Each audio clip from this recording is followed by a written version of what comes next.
Welcome to this explainer. Today, we're taking John Kentelow's mind-bending paper, Organization as Constraint Architecture, and, well, we're translating it from a dense academic theory into a really clear visual journey. If you've ever wondered what actually holds the complex systems of our universe together, everything from microscopic cells to massive planetary ecosystems, you are in the exact right place. We're going to explore a framework that completely reshapes how you view structure and order. Let's kick things off with a mystery. What do a jet engine, a flock of birds, and a global climate crisis actually have in common? On the surface, literally nothing. Think about it. One is this highly engineered machine taking thousands of human hours to build, another is just a natural biological collective up in the sky, and the third is a terrifying, unfolding planetary emergency. They belong in totally different categories of reality. But here's the wild part. Cantoneletto argues they are all governed by the exact same hidden architecture. So here's our roadmap for this explainer. First, the problem with organization. Second, constraints, the invisible architecture. Third, the 5 dimensions. Fourth, demystifying emergence. Fifth, across scales and domains. And finally, number 6, why this theory matters. Let's jump right in. Section 1. The problem with organization.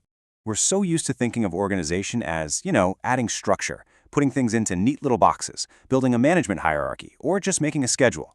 But when it comes to complex scientific systems, that everyday view completely misses the mark. Here is the radical paradigm shift. Organization is not about adding structure. Biologists, physicists, engineers, they all study organization, but traditionally, they miss the fact that true organization actually comes from subtraction.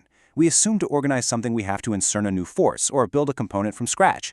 But think about pruning a tree. You don't add branches to make it grow healthy and strong, right? You cut the overgrown branches away. Kentelow's framework argues that organization is exactly like that. It's fundamentally about what is systematically taken away. Which brings us to Section 2, Constraints, the invisible architecture.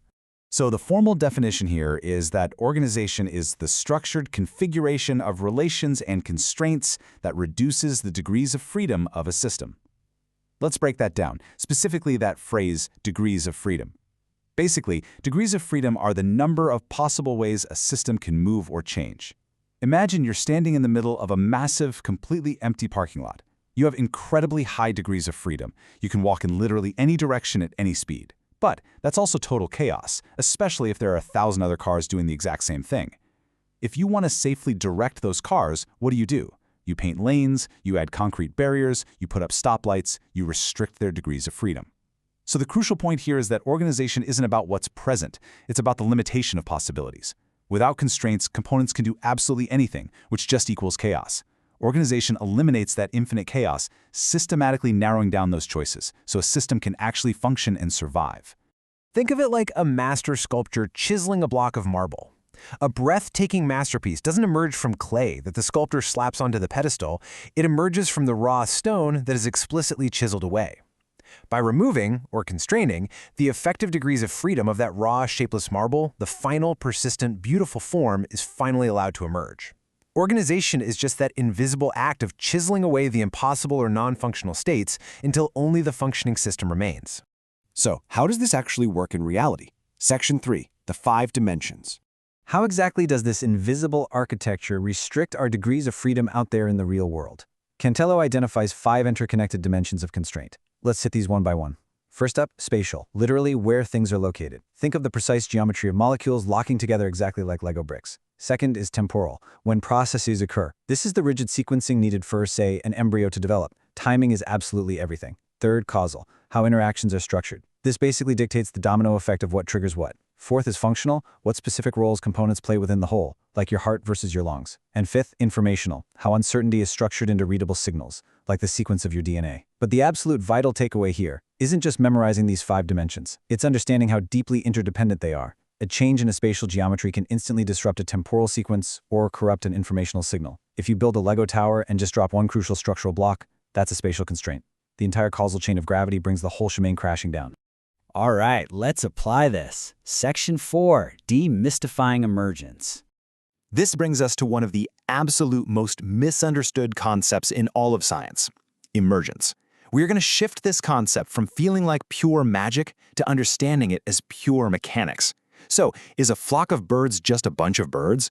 We've all seen a flock moving as one giant fluid organism in the evening sky. It swoops and dives so perfectly it looks almost supernatural. But when you see that fluid motion, you are seeing the direct mechanical result of constraints acting upon those exact 5 dimensions we just talked about. The birds are simply following local spatial rules, like staying a certain distance from their neighbor. They follow temporal rules, reacting within a split second. These microscopic constraints aggressively reduce the individual bird's degrees of freedom until only that beautiful, cohesive, higher-level pattern remains.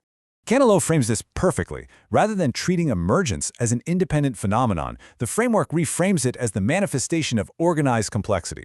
Emergence isn't some magical new force descending from above to guide the birds. Actually, it happens precisely because structured, highly specific restrictions force local, everyday interactions into stable, predictable, higher-level patterns. Emergence is simply the inevitable outcome of a perfectly constrained system. Let's scale this up. Section 5, Across Scales and Domains.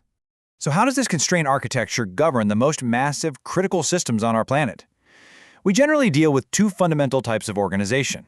Vertical organization explains the hierarchies we're used to seeing. Individual cells form tissues, tissues form organs, organs form bodies. It stacks neatly. But horizontal organization?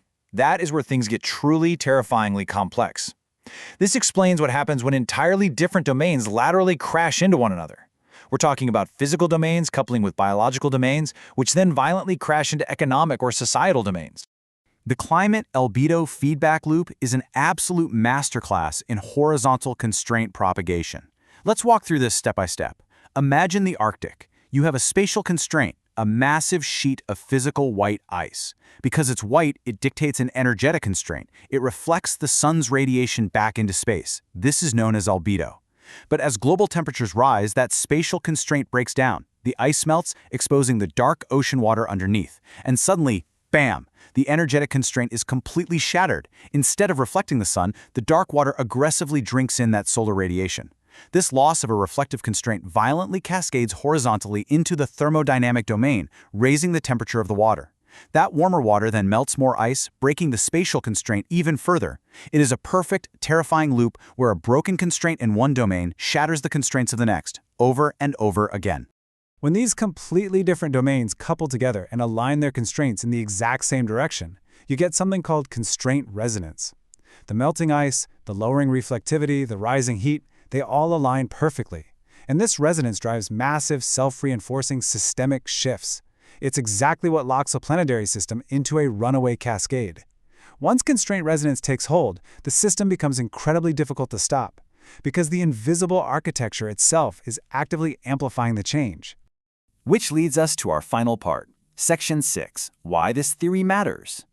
We've talked about physics, flocks of birds, and melting ice caps.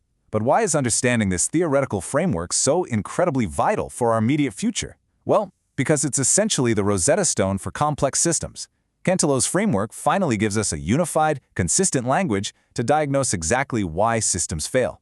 Whether you're analyzing a crashing global economy, a failing regional power grid, or a collapsing marine ecosystem, you are fundamentally looking at constraint architecture. This framework reveals that the true risks to our modern world lie in unrecognized, cross-domain constraint interactions, whereas sudden failure in our physical ecology cascades horizontally, completely shattering the constraints of our global supply chains and ultimately our societies. I'm going to leave you with this provocative thought. As we watch economies and ecosystems break down today, are we failing to see the invisible constraints connecting them? Until we start looking at the universe through the lens of constraint architecture, focusing on the subtractions, the limitations, and the boundaries, rather than just the visible pieces, we will remain entirely blind to the very ties holding our world together. Thank you so much for exploring this framework with me today. I really hope this explainer has permanently upgraded how you view the incredible complexity all around us.